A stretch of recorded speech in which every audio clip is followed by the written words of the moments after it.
4. YouTube comment to Peanut Butter Sacrifice 224. You clearly love playing music. I can hear it in every damn measure. Keep on doing what you do.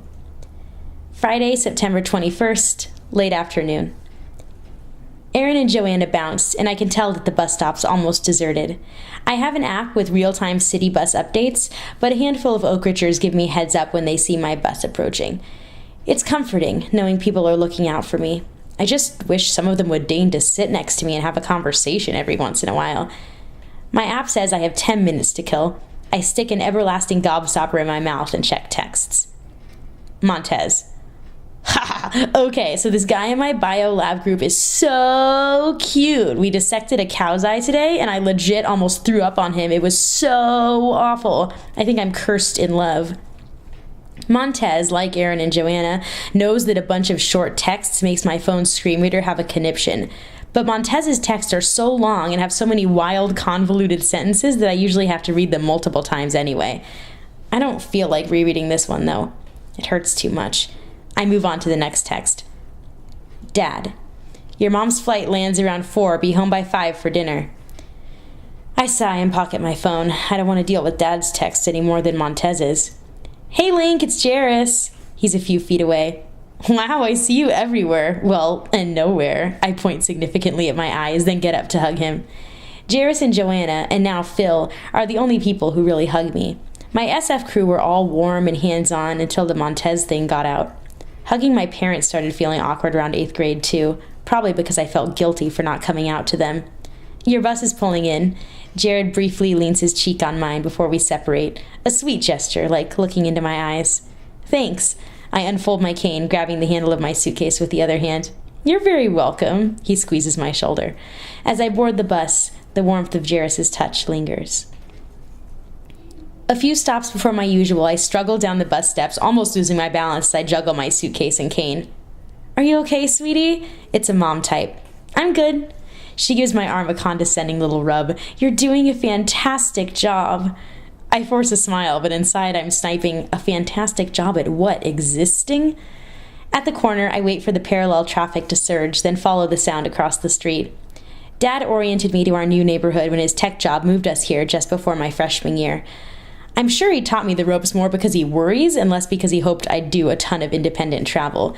But after San Francisco, navigating this little suburb is laughably easy. Pedestrians don't plow into me or cut me off half as much, and the street crossings are picnics. I miss San Francisco with its public transit and taxi apps, but by and large, I like living here.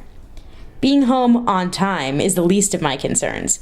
I'm not in any hurry to answer Mom's questions or listening to her inevitable lectures about homework and how Aaron shouldn't be my only friend and how I should really join band or do piano lessons again. Mom's a travel agent, but she jets around more now than she did when I was little. I feel like she and Dad both got burnt out raising George and me, especially me, alongside their already demanding jobs.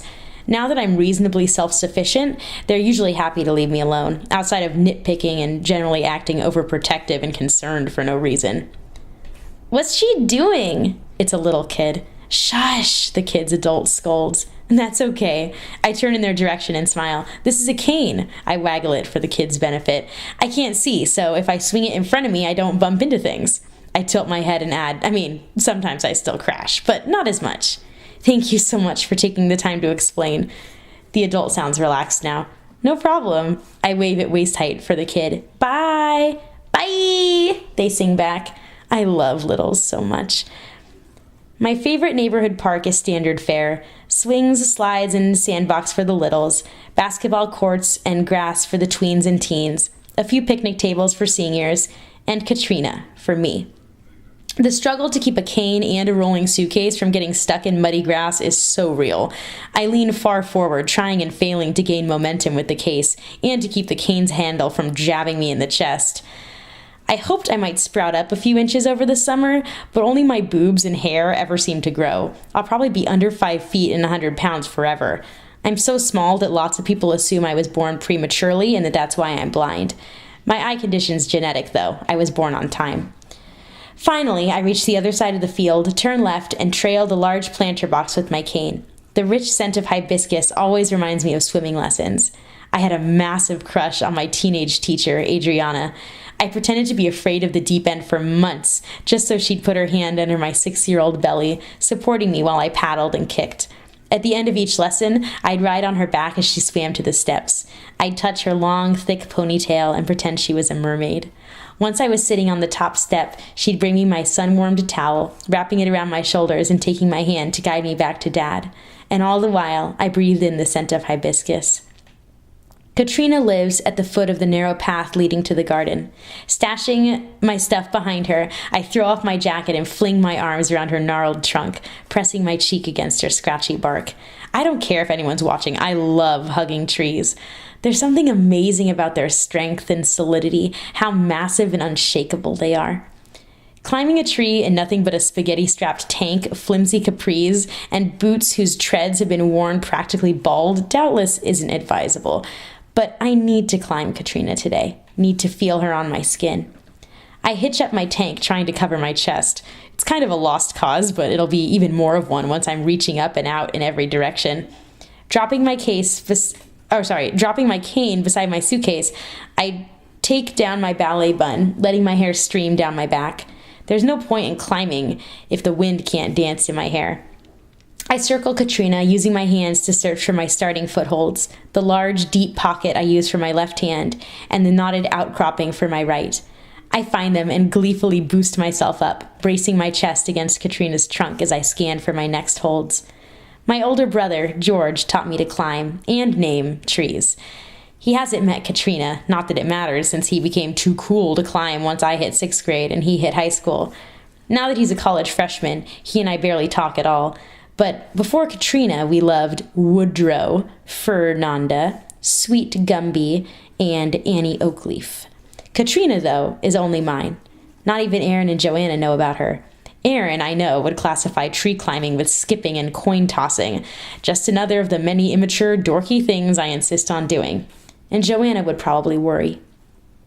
George never talked me to the top of trees. He taught me how to problem solve, how to be thoughtful and methodical, to test each handhold and foothold before trusting it. I feel wonderfully unencumbered and capable and independent when I climb. No cane, nothing to bump into or trip over, nobody grabbing my arm or telling me to hurry or slow down or be careful or stay close to them. Unfortunately, my tree climbing stint was the catalyst for Touch the Sky, Mom's blog. Beginning when I was 7, she wrote essays and shared pics and videos about how typical I was. A happy, bubbly social butterfly who got high grades and roller skated and played advanced classical piano primarily by ear. And oh, did she mention that her little prodigy couldn't see anything beyond the difference between light and dark?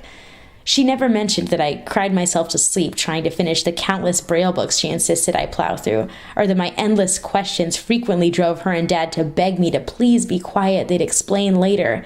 Nothing about how I didn't get promoted in choir because my choreography was clumsy and my sight reading skills were non-existent. Nothing about how, on my 2nd grade field day, both teams refused to let me run in the relay, and Alex Davies cracked that I was the weakest link, and none of the teachers called her out. I didn't know about Mom's blog at all until the beginning of 5th grade, when my new teacher innocently mentioned that she'd been reading about me for years. A quick Google search brought me to the entrance of the rabbit hole. I read every post, every comment. Sighted parents of blind kids were sharing and tweeting and reposting, and Mom was gobbling up their praise.